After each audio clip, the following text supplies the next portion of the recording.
Hello everybody, welcome to Sarah vs. Sewing. I'm Sarah and today I deconstructed a shirt and made a new one. I don't think that's going to be the title of this video, but that's essentially what I did. This shirt right here, I previously thrifted it. I think I got it from a Goodwill. It just never really fit me. It was a little small. So basically what I started doing was taking apart clothing that I either got from a thrift store or something like that either I liked or that just didn't really fit me, and just basically remade it. And I pretty much remade the back of it mainly. I kept the same for the cut measurements.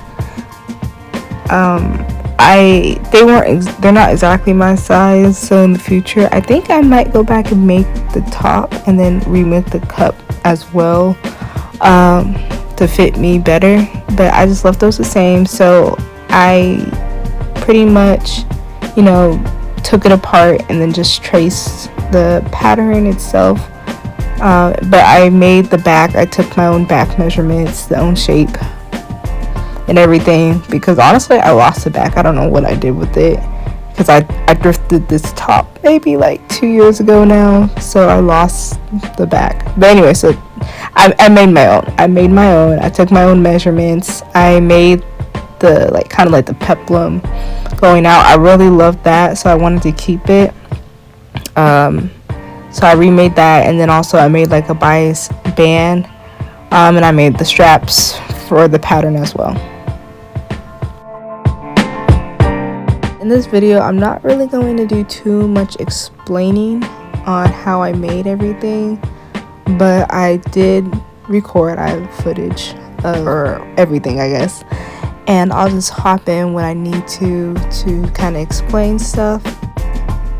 So as I was saying, though, I thrifted this top, but it's originally from Abercrombie & Finch. This is their website right now. I personally haven't shopped there for a while, but yeah, so I'm not sure the original price of the shirt, but it looks like it's available on Poshmark right now.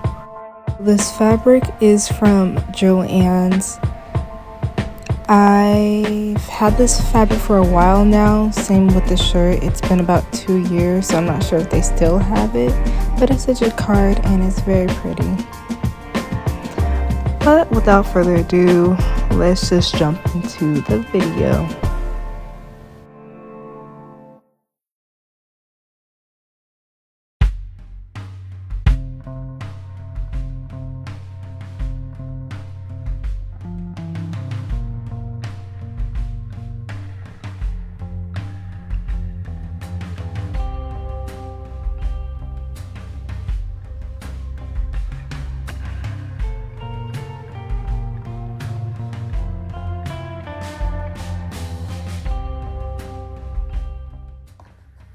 So I'm going to be sewing the front bodice together first, and so at the top is like a bias band tape thing, and then sorry, I don't know the right word for it, but I guess that's what you call it. And then the middle pieces are like the cup, and then underneath is pretty much like the main bodice of it, and I'm sewing this together first. Here's just another visual of kind of the shape and the pattern that I'm working with. This is just an image I found online.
sleeve, and then I started pinning like the bias strap to it, and I'm sewing it on.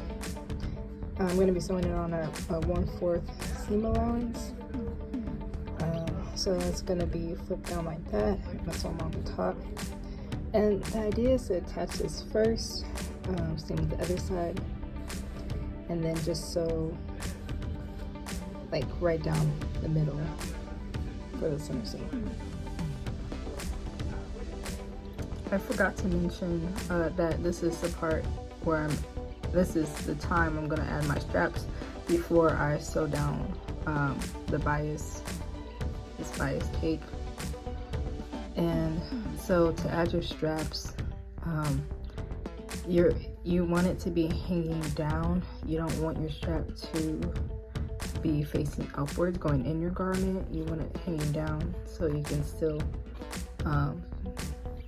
fold this over when it's time to sew down. So I'm just gonna attach my strap. It's for me, I just measured it from the middle. It's 4.5 inches from the middle, and then I just gave myself like 1/2 inch to have a tail.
So for the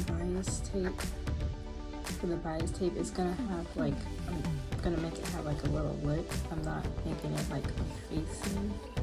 Like if I folded it all the way down to where it doesn't show, that's what it would be more as a facing, which I don't know. Should I do that? I really want to. I want to have like it showing a little bit.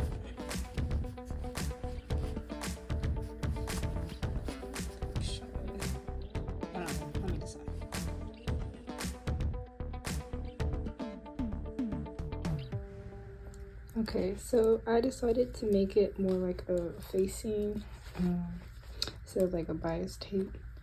So what I did was I sewed the pieces that I had. I sewed them at a 1/4 inch,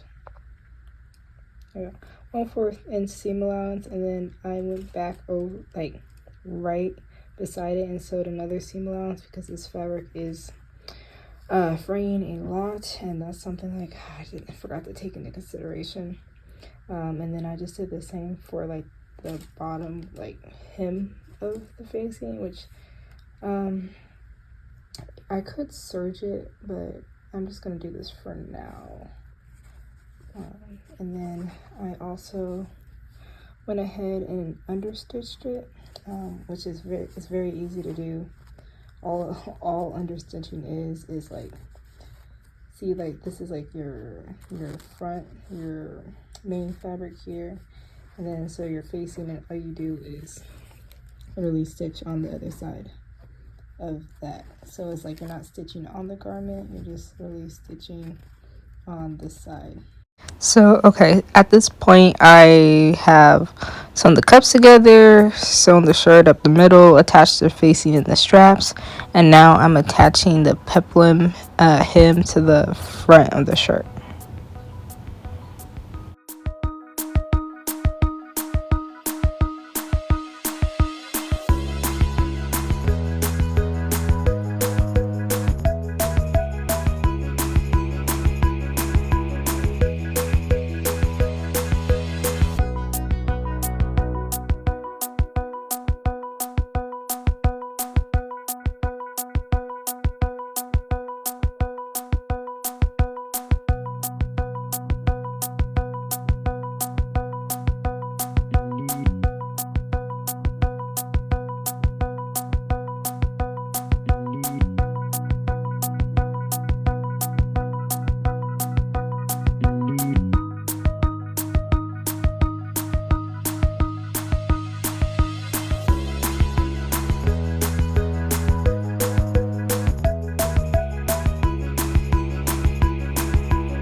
Okay, and after this, you just want to attach the zipper on the other side. I'm not showing that in this video, but I do have a video that I made on my channel, and I'll go ahead and put the link in the description.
And I hope you guys enjoyed the making of this video.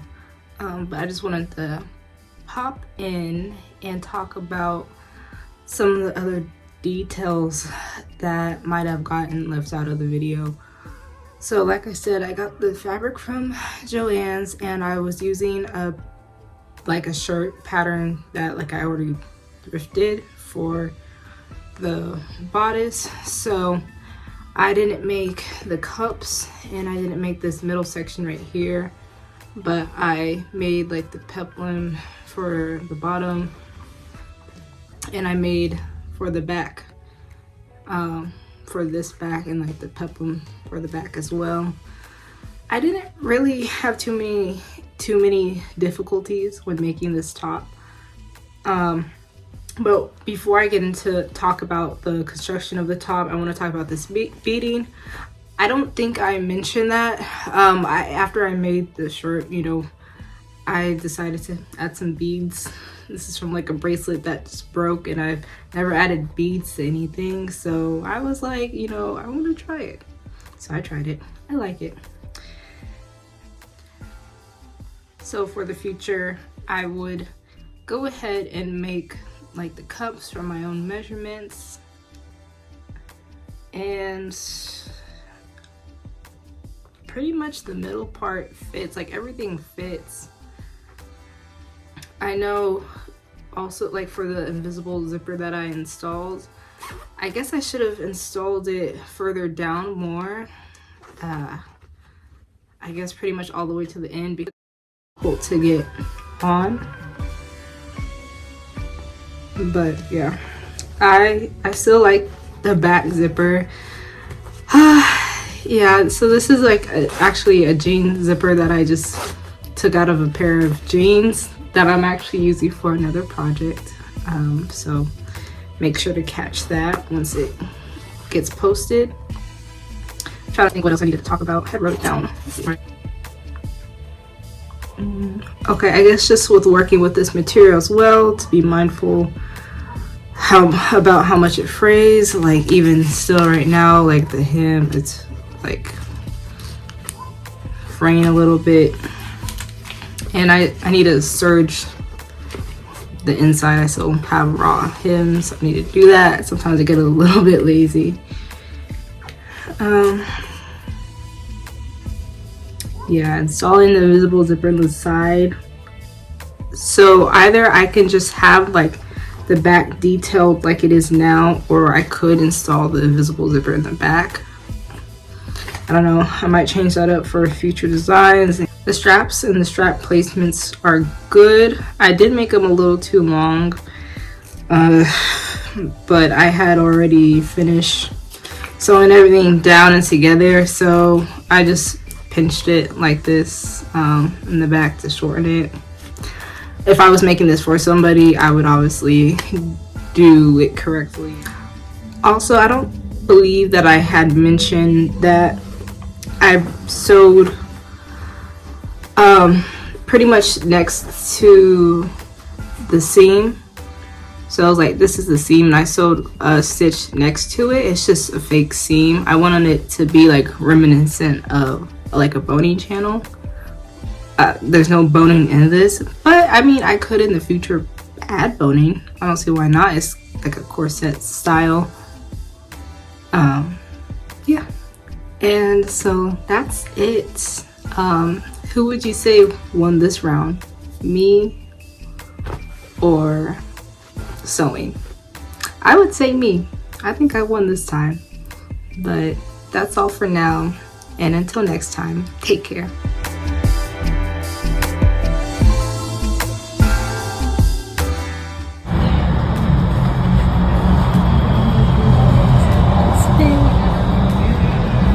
I feel like I'm a pageant. You still do that? Sewing? Mm-hmm. You mean to think I paid thousands and thousands and thousands of dollars to learn how to do? Yeah. Yeah.